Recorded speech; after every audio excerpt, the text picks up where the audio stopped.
In 1997, he restored the 1,000-year-old Sufi council that served in the Holy Land. He is the head of this council in Jerusalem in the Holy Land, and has been a teacher and central figure at the Masjid Al-Aqsa, or the Dome of the Rock, which is linked for all Muslims to the Holy House in Mecca in the tradition of the night journey of the Prophet Muhammad. May Allah's peace and blessings be upon him, from the Kaaba in Mecca to the Al-Aqsa Mosque, and from there to the heavens.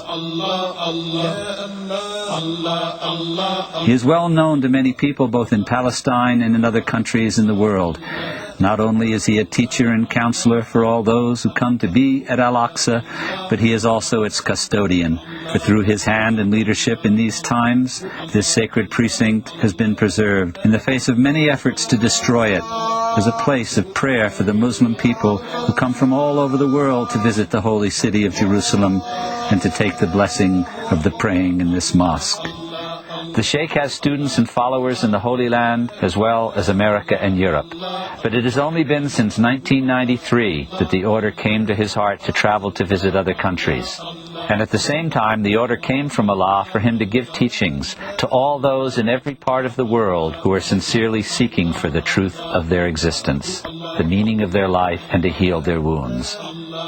Up until then, the teaching had been reserved only for study in his Zawiya in Jerusalem. The teaching from his spirit is very deep, and for all those who have a heart and who listen with this heart, his teaching sheds an entirely new light on the reality of Sufism and the significance of carrying this message to everyone in this time. Sidi Sheikh Mohammed Al-Jamal Al-Rafai is a distinguished person of international stature.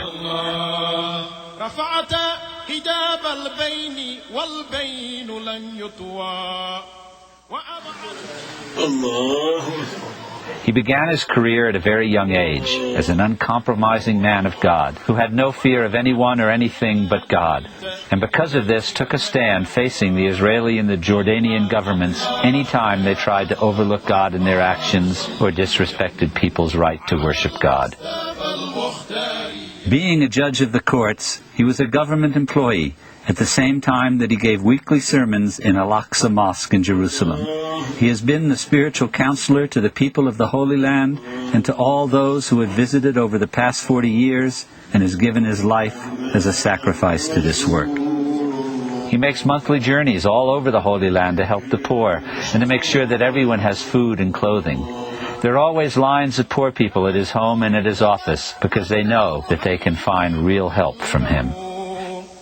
When the government imposed regulations limiting access to some of the holy places of the Muslims and Christians who lived in the West Bank, Sidi Sheikh Mohammed, with the high Roman priests, led a demonstration through the holy city of Jerusalem, protesting the attack on the people of God and calling for peace in the land of peace. The government, not seeing this point, placed the high priest and the sheikh under arrest and put them in jail. This was only one of many occasions where he was imprisoned for shouting out to stop the fighting and to say yes to the peace.